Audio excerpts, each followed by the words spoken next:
रुको, हम हरी सब्जियां हैं। हमें गलत तरीके से पकाओगे तो हमारे सारे विटामिन और प्रोटीन कम हो सकते हैं। हमें सही तरीके से पकाना सीख लो और हमारा असली से फायदा पाओ। मैं हूँ पालक। मैं शरीर को ताकत और फ्रेशनेस देने में मदद करती हूँ। मैं आँखों को हेल्दी रखने में भी मदद करती हूँ। मुझे ज्यादा मत उबालो, हल्का पकाओ।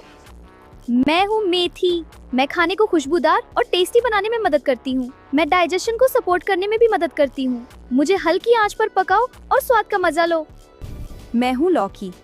मैं बॉडी को कूल रखने में मदद करती हूँ।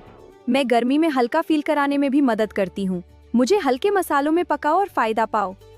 मैं हूँ भिंडी। मैं खाने का स्वाद और टेक्सचर मजेदार बनाती हूँ। मुझे अच्छे से सुखाकर काटो और क्रिस्पी बनाओ। मैं पेट को सपोर्ट करने में भी मदद करती हूँ।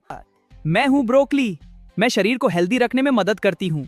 मैं शरीर को फ्रेश और एक्टिव फील कराने में भी मदद करती हूँ। मुझे ज्यादा पकाना बंद करो, बस हल्का स्टीम करो। मैं हूँ पत्ता गोभी। मैं शरीर को लाइट फील कराने में मदद करती हूँ। मैं खाने का स्वाद बढ़ाने में भी मदद करती हूँ। मुझे ज्यादा मत पकाओ, हल्का क्रंची रखो। मैं हूँ हरी मटर। मैं खाने का स्वाद और मजा बढ़ाती हूँ। मैं शरीर को एनर्जेटिक फील कराने में भी मदद करती हूँ। मुझे ज्यादा मत उबालो, फ्रेश पकाओ। आपकी फेवरेट सब्जी कौन सी है और आप उसे कैसे पकाते हो? कमेंट में जरूर बताओ।